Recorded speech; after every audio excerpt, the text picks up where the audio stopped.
Have you ever traveled somewhere that looked incredible online, but once you arrived, something felt off? The landmarks were there, the restaurants were busy, the photos matched Instagram, yet the experience felt staged, crowded, strangely artificial. Meanwhile, other trips, sometimes to less famous places, felt magical, immersive, unforgettable. Today, you're going to learn why that happens and how to predict it before you book your next trip. Welcome back to JetLagged Genius, where we explore travel, culture, and discovery in a way that helps you travel smarter, not just farther. Today's topic is one of the most powerful concepts in modern travel, the authenticity factor.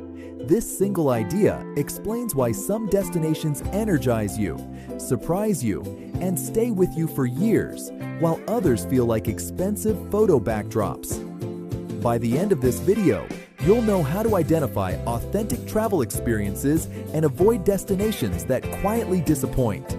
Authenticity in travel is often misunderstood. It's not about finding untouched villages or rejecting comfort. It's about experiencing a place as it genuinely functions, not as it performs for visitors.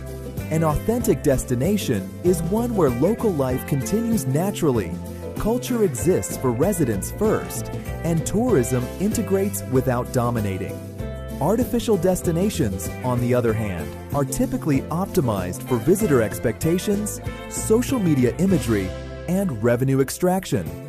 Both types of places can be enjoyable, but they produce very different emotional outcomes. Let's break this down into 3 core elements that consistently appear in authentic destinations. First, local participation. In authentic places, locals are not just service providers, they are active participants in the environment you're experiencing. There's a noticeable difference between staying in a global hotel chain that feels identical to properties in dozens of other cities and staying in a small, locally owned guest house where the owner recommends their favorite neighborhood cafe or tells you how the area has changed over time. Same destination, completely different level of connection. Authenticity emerges when tourism intersects with real life rather than isolating you from it. Second, cultural preservation versus cultural performance.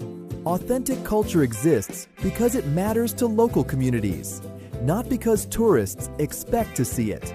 For example, a festival celebrated primarily by residents, continuing whether visitors are present or not, is a strong signal of authenticity. A nightly show designed specifically for tour groups, even if visually impressive, is cultural performance. Performance is not inherently bad. It can be entertaining and educational, but it serves a different purpose. One reflects lived tradition, the other reflects a curated presentation. Third, sustainable integration. Authentic destinations balance economic benefits with cultural identity and daily life stability. Tourism supports the community without reshaping everything around visitor demand. When tourism begins dictating pricing, housing, business types, and even social behavior, authenticity erodes. When tourism fits into the existing ecosystem, authenticity tends to survive. Recognizing these patterns requires developing traveler intuition. This is not instinct, it's an observation. Start by listening to the soundscape. Authentic places sound different. You hear local languages, everyday conversations, vendors, commuters, children, the rhythm of daily life. Heavily tourist-driven zones often sound dominated by visitor chatter, commercial music, and transactional interactions. Sound reveals reality faster than visuals because it's harder to stage convincingly. Next, observe architecture and urban design. Authentic environments usually evolve organically. Buildings reflect climate, local materials, and practical needs. Streets serve residents, not just visitors. Artificial environments often display over-themed aesthetics, visitor-centric layouts, and spaces designed primarily for consumption rather than community function. Watch who shops, eats, and lingers. A simple but powerful question. Are locals visibly using this place? Authenticity signals include residents buying groceries, workers having lunch, families dining together, a mix of people engaged in normal routines. Warning signs include areas populated almost exclusively by tourists, inflated pricing disconnected from local purchasing power, and rows of nearly identical souvenir shops. Timing also plays a surprisingly large role. Shoulder seasons often deliver more authentic experiences because destinations operate closer to their normal rhythms when visitor numbers are moderate. Peak seasons can overwhelm infrastructure, distort prices, and push local behavior into survival mode. Within any given day, early mornings and late afternoons typically provide the clearest glimpse into authentic local life. Markets open, streets wake up, commuters move, neighborhoods breathe before and after the tourist rush. Food remains one of the most reliable authenticity indicators. Authentic destinations offer food that locals actually eat, prepared in ways consistent with regional traditions. Look for restaurants where you see local families, workers, older residents, not just travelers. Menus presented first in the local language rather than designed exclusively for tourists can also be revealing. Street food often provides particularly strong authenticity signals because it serves community demand and everyday habits, though food safety and personal health considerations should always guide your choices. Transportation systems reveal another layer of truth. Places with functional public transit heavily used by residents tend to preserve stronger authenticity. Walking and cycling infrastructure designed for locals creates natural opportunities to experience daily life alongside the community. In contrast, destinations that rely almost entirely on taxis, private transfers, and tour buses often indicate environments structured primarily around visitor convenience. Language interactions provide additional clues. Authentic environments do not always default entirely to tourist English. You may encounter limited shared language, requiring patience, basic phrases, or translation tools. While this can feel uncomfortable initially, these exchanges often become some of the most memorable parts of a journey. They reflect genuine human interaction rather than scripted hospitality. The shopping landscape tells its own story. Authentic destinations prioritize resident needs. You'll find everyday goods, practical services, local specialties, and pricing aligned with the local economy. Artificial tourist districts emphasize souvenirs, branded trinkets, and products designed almost exclusively for visitors. When evaluating souvenirs, consider whether a local might realistically purchase the item, whether craftsmanship appears genuine, and whether the product feels regionally specific rather than mass-produced. Accommodation choices significantly shape authenticity. Smaller guest houses, locally owned hotels, and stays within residential neighborhoods generally increase the probability of authentic interactions.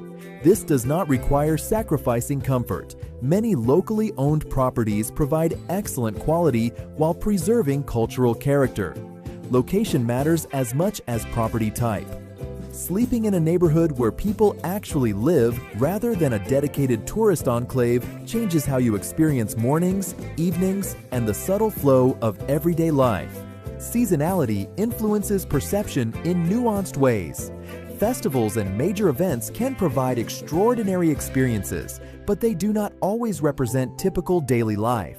Sometimes the most authentic moments occur during ordinary weekdays, under completely normal conditions, when nothing special is being staged or celebrated.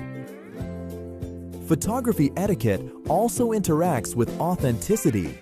Environments where photography feels natural and unobtrusive often indicate healthier authenticity.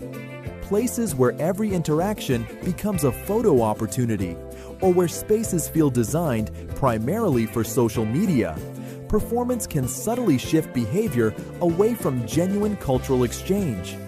Safety and authenticity intertwine in complex ways. Authentic destinations should feel secure without excessive theatrical security measures. Over-engineered tourist safety bubbles sometimes signal visitor-only zones with reduced local presence, creating environments that feel protected yet oddly disconnected from reality. Economic distribution plays a critical role. Destinations where tourism benefits flow broadly through local communities tend to maintain stronger authenticity than those dominated by outside investors and large chains. Environmental stewardship frequently correlates with cultural preservation as well.